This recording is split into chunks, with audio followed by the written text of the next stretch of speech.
La Voz de América presenta.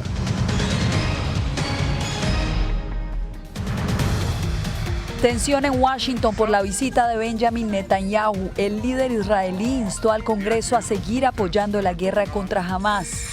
Llamados a favor de la armonía no logran apaciguar la retórica agresiva que predomina en la campaña electoral de Estados Unidos. Crece la campaña de migrantes que se desplaza desde el sur de México hacia la frontera estadounidense. ¿Y qué pasará con la investigación que adelanta la Corte Penal Internacional contra Nicolás Maduro si gana las elecciones?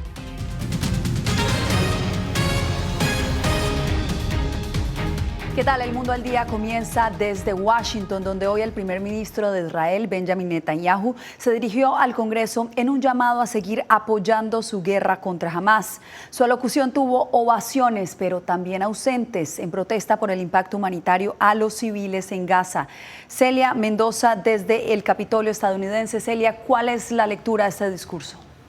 Realmente lo que pudimos observar fue a un primer ministro que está buscando apoyo bipartidista, justifica ante el pueblo estadounidense la labor que ha hecho Estados Unidos, el apoyo que ha tenido en esta ofensiva militar en contra de Hamás, y lo que está enfatizando durante toda esta alocución es que una victoria en contra de Hamás es una victoria de los Estados Unidos y una victoria en contra de Irán, una amenaza regional.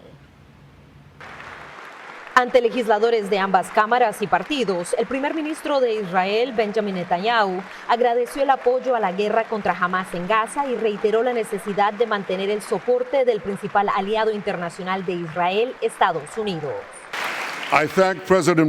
Agradezco al presidente Biden su sincero apoyo a Israel. Después del salvaje ataque del 7 de octubre, calificó con razón a Hamás de pura maldad. Envió 2 portaaviones al Medio Oriente para desviar una guerra más amplia y fue a acompañarnos durante una visita en el momento más oscuro que nunca olvidaremos. La piedra angular del mensaje de Netanyahu es el apoyo bipartidista en Washington. Estados Unidos, junto a Qatar y Egipto, han mediado durante los últimos meses para lograr un alto al fuego en Gaza que facilite la liberación de rehenes en manos de Hamás y la entrada de ayuda humanitaria en territorio palestino. El discurso provocó reacciones inmediatas. Una frustración, una decepción, no solamente con Netanyahu, pero incluso con Estados Unidos, porque nosotros somos responsables por todas las bombas que han matado a tanta gente en la área. La visita de Netanyahu al Congreso ha sido precedida por reclamos de legisladores que acuñan al primer ministro la responsabilidad de lo que sucede en la Franja de Gaza. Incluso algunos advirtieron no estar en el evento como desagravio. Gran parte de la intransigencia del señor Netanyahu puede atribuirse a los aliados políticos de los que se rodea como una forma de aferrarse al poder. Netanyahu ha hecho causa común con los extremistas de extrema derecha que persiguen sus propias agendas a expensas de la seguridad de Israel. Otros legisladores afirman que el apoyo bipartidista a Israel es mayoritario dentro del Congreso y surgen críticas hacia los manifestantes que han protestado en contra. Si están protestando en favor de Hamás, están protestando en una manera equivocada. Hamás es una organización terrorista.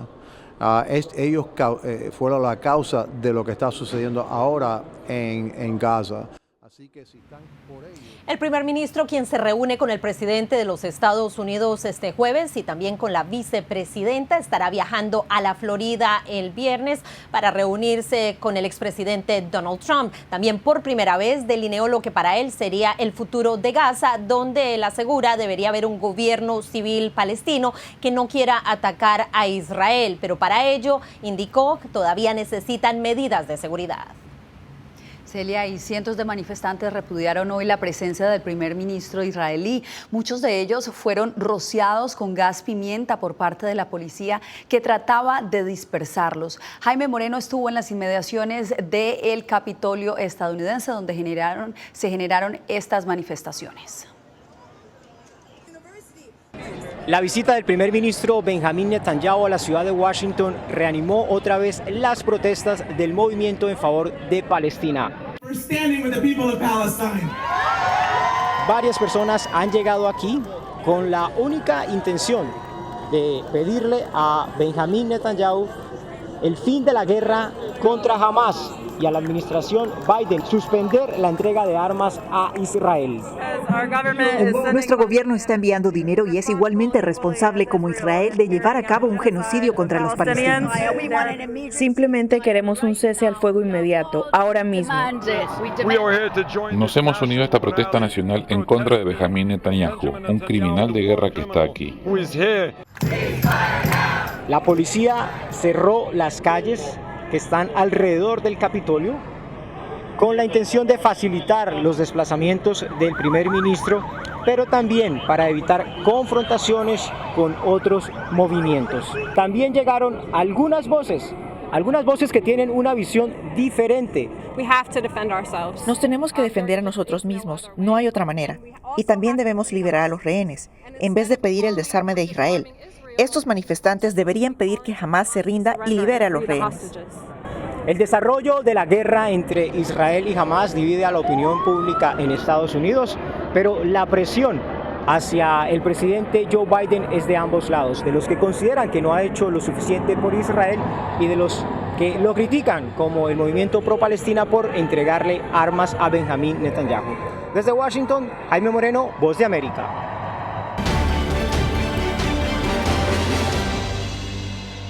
Líderes demócratas y republicanos han hecho llamados a la unión nacional desde el atentado contra el expresidente Donald Trump. Sin embargo, los discursos en medio de la campaña para llegar a la Casa Blanca mantienen una retórica agresiva. Laura Sepúlveda nos actualiza frente a los más recientes eventos políticos en miras a las elecciones de noviembre. Las campañas avanzan y los candidatos a integrar las fórmulas electorales buscan mostrar su mejor cara mientras empañan la de su contendor. Como fiscal me especialicé en casos de abuso sexual. Bueno, Trump fue declarado responsable de cometer abuso sexual. Como fiscal general de California me enfrenté a los grandes bancos de Wall Street y los hice responsables por fraude. Donald Trump acaba de ser declarado culpable de fraude por 34 cargos. La campaña republicana ha enfocado en cambio sus críticas al rol de Harris durante la actual administración. Si alguna vez se han preguntado cómo Joe Biden pudo arruinar tanto a la frontera, recuerden que tuvo ayuda. He estado trabajando en este tema durante mucho tiempo. Esa es la verdad sobre Kamala Harris. Es peligrosamente liberal en materia de inmigración ilegal. J.D. Vance, postulado a la vicepresidencia por los republicanos, quien ha expresado frustración al no ser él quien podrá debatir a Harris, ha sido también recordado por la entrevista que concedió a Fox News el 29 de julio de 2021, cuando la criticó por no tener hijos biológicos. La gente que regresa a casa y ve la cara de un niño sonriente, sea cual sea su profesión, creo que son más felices, creo que son más sanos y estarán mejor preparados para liderar este país. Mike Johnson, vocero de la Cámara de Representantes, también republicano, ante las críticas por los fuertes comentarios de campaña, se pronunció. Esto no es personal con respecto a Kamala Harris y su origen étnico, su género, no tiene nada que ver con esto. Se trata de quién puede ayudar al pueblo estadounidense y sacarnos del lío en el que estamos. En medio de la expectativa electoral, se espera esta noche el primer discurso del mandatario Joe Biden después de que abandonó su candidatura a la reelección. Un plan para los próximos 6 meses, al igual que garantías de que está en condiciones físicas y mentales para terminar el periodo, se espera sea el enfoque de su mensaje. Laura Sepúlveda, Voz de América. Y esa locución del presidente usted la podrá seguir en nuestra página web vozdeamerica.com desde las 7:45 de la noche, hora del este. Usted se puede conectar a La Voz de América también escaneando el código QR que está viendo en este momento en pantalla. Salieron a la luz nuevas imágenes capturadas poco después del intento de asesinato al expresidente Donald Trump. En ellas se muestra a agentes del servicio secreto y autoridades locales cerca del cuerpo del pistolero identificado como Thomas Matthew Crooks, de 20 años, quien disparó contra Donald Trump desde un techo mientras Trump lideraba un evento de campaña en Butler, Pensilvania, el 13 de julio. El atentado le costó el puesto a la directora del servicio secreto Kimberly Chittle, quien renunció este martes, y justamente hoy miércoles el director del FBI, Christopher Wray, también tuvo que enfrentar los cuestionamientos de legisladores. Él aseguró que no dejará piedra sin remover hasta aclarar qué fue lo que sucedió. El intento de asesinato del expresidente fue un ataque a nuestra democracia y a nuestro proceso democrático, y no toleraremos la violencia política de ningún tipo, especialmente un acto despreciable de esta magnitud. Quiero asegurarles a ustedes y al pueblo estadounidense que los hombres y mujeres del FBI seguirán trabajando incansablemente para llegar al fondo de lo sucedido. La renuncia del senador demócrata por Nueva Jersey, Bob Menéndez, deja a la comunidad hispana en Estados Unidos sin una voz clave en el legislativo. Ángela González nos informa sobre el impacto de su condena. Fue el primero de su familia de raíces cubanas en graduarse de Derecho de la Universidad de Rutgers en Nueva Jersey. En 1986 fue elegido alcalde de Union City. En 1992 consiguió los votos necesarios para la Cámara de Representantes y 14 años después comenzó su carrera en el Senado de Estados Unidos, organismo que recibió su carta de renuncia a partir del 20 de agosto de 2024. Se presenta ante el Senado una comunicación sobre la renuncia del senador Menéndez. Sin objeciones, la carta se hará constar en el acta y se difundirá en el diario. Durante sus años como senador demócrata por Nueva Jersey, Menéndez respaldó reformas de protección al consumidor y programas como la acción diferida DACA. Además, fue el primer hispano en conformar el Comité de Relaciones Exteriores del Senado. El gobernador de Nueva Jersey, Phil Murphy, deberá designar a su reemplazo en el Senado hasta el próximo 6 de enero, mientras se cumplen las elecciones de noviembre. Su renuncia reduce temporalmente la bancada demócrata a 49 escaños respecto a los 50 republicanos. Yo creo que vamos a perder mucho porque estamos perdiendo una persona hispana en el Senado y nosotros necesitamos gente ahí en el Senado. El pasado 16 de julio, un jurado civil lo encontró culpable de 16 delitos de soborno, obstrucción de justicia y ejercer como agente extranjero, beneficiando a empresarios egipcios de Nueva Jersey. Su abogado, Adam Fee, anunció en su momento que apelará. Su audiencia de sentencia está fijada para el próximo 29 de octubre en el Tribunal Federal del Distrito Sur de Manhattan. Ángela González, Voz de América, Nueva York.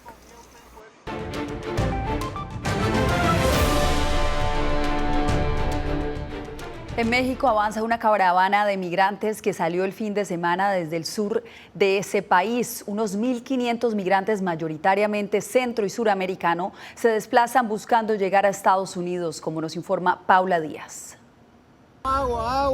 El anuncio del presidente Joe Biden de retirar su candidatura a la reelección presidencial generó preocupación entre migrantes que buscan llegar a la frontera sur de Estados Unidos.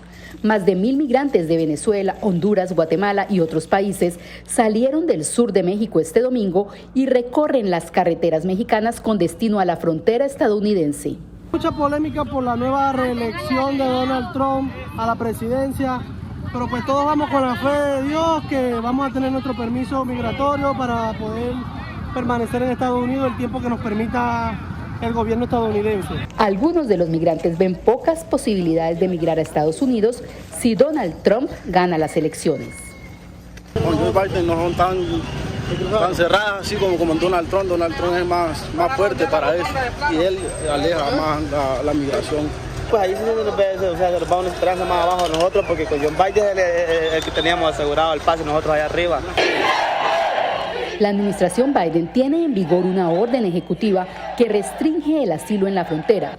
Quienes no tramiten una cita a través de la aplicación móvil CBP One o si cruzan por fuera de los puertos de entrada serán deportados a sus países. Nos comenta que nos va a deportar a todos los inmigrantes y nosotros no vamos a hacer un daño al país de Estados Unidos, vamos por un futuro mejor o vamos a trabajarles a ellos, a servirles a ellos y luego nos devolvemos a nuestro país. No nos vamos a quedar a vivir allá. El Departamento de Seguridad Nacional reportó que los cruces fronterizos bajaron en un 50% en las últimas 6 semanas, desde la implementación de la orden ejecutiva. Paula Díaz, Voz de América, Arizona. Una investigación alerta sobre la situación de menores migrantes en Estados Unidos. El informe encontró que cada vez más niños y adolescentes son desplazados por la violencia y que una vez llegan a este país no tienen la asistencia necesaria para integrarse a la comunidad. Vicente Calderón tiene los pormenores. Más de 85,000 menores no acompañados encontraron las autoridades migratorias en la frontera sur estadounidense en el presente año fiscal, según Aduanas y Protección Fronteriza.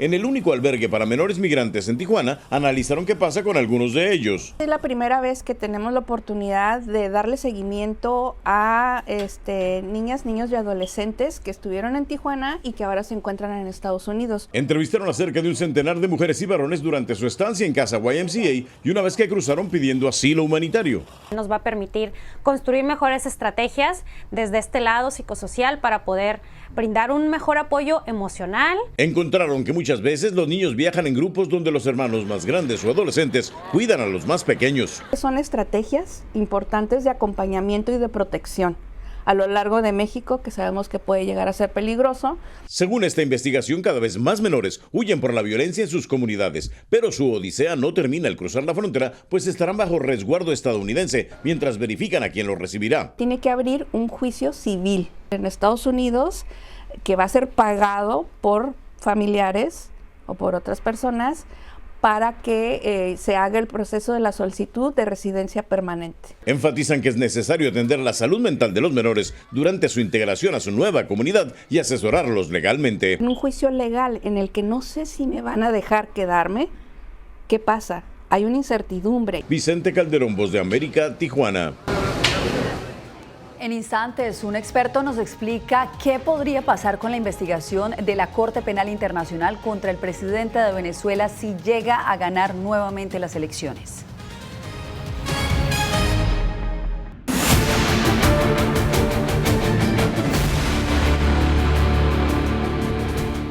Venezuela celebrará elecciones mientras se mantiene la investigación de la Fiscalía de la Corte Penal Internacional para determinar si se han cometido crímenes de lesa humanidad durante el mandato de Nicolás Maduro. Adriana Núñez Rabascal nos reporta. La Fiscalía de la Corte Penal abrió a finales de 2021 una investigación a Venezuela por denuncias de violencia sexual, torturas y detenciones masivas cometidas desde hace una década contra opositores. Este procedimiento no puede ser sujeto a una negociación política que otorgue impunidad a quienes sean encontrados responsables de crímenes de lesa humanidad. Que si una persona está siendo investigada por la Comisión de los Crímenes, competencia de la Corte, no es obstáculo para que esa investigación avance el que la persona esté o no ejerciendo un cargo público, así sea un cargo público de elección popular. Incluso los más de 100 arrestos en lo que va de año a políticos y parte del equipo de la opositora María Corina Machado y del candidato presidencial Edmundo González podrían sustentar, según especialistas, las denuncias que se han hecho ante la CPI. Estos últimos detenciones de un colectivo específico de oposición que realiza actividades políticas y que por ello son detenidos de manera sistemática y que continúa, constituye definitivamente crímenes de lesa humanidad. El Estado venezolano ha presentado recursos para detener o demorar las pesquisas de la Fiscalía de la Corte Penal, pero sus acciones fueron desestimadas por ese órgano de justicia internacional. El oficialismo niega que las detenciones de miembros del círculo de Machado tengan que ver con persecución política. Aquí hay más de 300 personas presas, no por motivos políticos, sino por estar vinculados a atentados terroristas. La Fiscalía de la CPI no tiene un plazo específico para convertir su investigación sobre Venezuela en casos concretos para juzgar a quienes sean considerados responsables de crímenes contra la humanidad. Adriana Núñez Rabascal, Voz de América, Caracas. Y el pueblo venezolano no se desanima, esto a pesar de los antecedentes y la amenaza latente de un potencial fraude el día de las elecciones. Álvaro Algarra tiene los testimonios. El presidente Nicolás Maduro se reeligió en 2018 en las elecciones que fueron desconocidas por más de 50 naciones debido a la verificación de numerosas irregularidades. Y en las calles venezolanas existe el temor de que ocurran eventos similares el 28 de julio. Enrique Márquez, candidato presidencial independiente, sostiene que salir a votar masivamente es el antídoto ante la incertidumbre. Porque a quien le conviene que usted crea que hay fraudes al gobierno para que usted no vaya a votar. a quien le conviene que usted crea que el voto no es secreto, es al gobierno. La dirigente opositora María Corina Machado denunció que el Consejo Nacional Electoral coloca trabas para impedir que los testigos electorales reciban su acreditación. El régimen, a través del CNE, pretende impedir que nuestros testigos tengan sus acreditaciones, sus credenciales para poder hacer su trabajo. El gobernante Nicolás Maduro acusó a medios y agencias de noticias internacionales de ejecutar un supuesto plan opositor para denunciar fraude en las elecciones. A ustedes, sicarios de las mentiras, que dicen y manipulan para justificar el grito de fraude, se los digo cantando: no quiero show ni lloradera. El 28 le vamos a dar una pela. La opositora Plataforma Unitaria Democrática afirmó que los venezolanos respetarán y defenderán en la calle de manera pacífica y constitucional el resultado de las elecciones del 28 de julio. Álvaro Algarra, Voz de América, Caracas. Cuando volvamos desde el exilio, artistas piden al gobierno nicaragüense la liberación de presos políticos.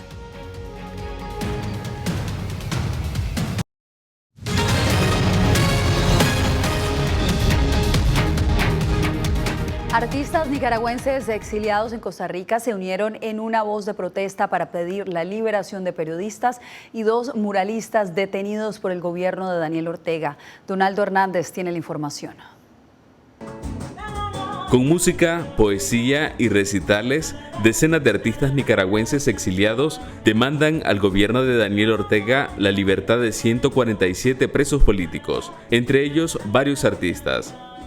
Muchas personas artistas nos unimos a este evento desde Costa Rica, desde Estados Unidos, diferentes puntos de Estados Unidos, Canadá, ¿verdad? Para exigir y demandar justicia, pero también cese al asedio y la persecución de las personas artistas que todavía están en Nicaragua.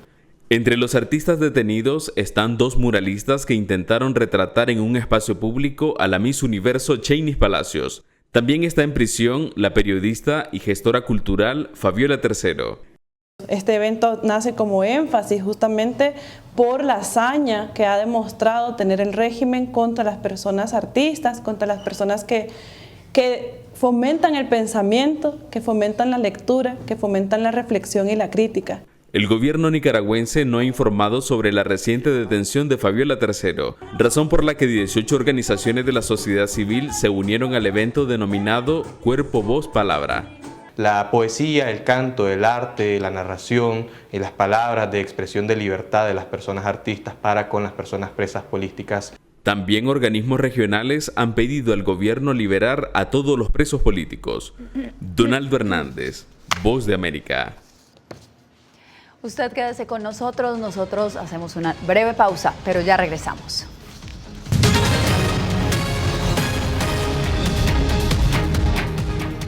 Cerramos esta misión con la gran polémica que ha generado el primer partido de fútbol de los Juegos Olímpicos entre Argentina y Marruecos.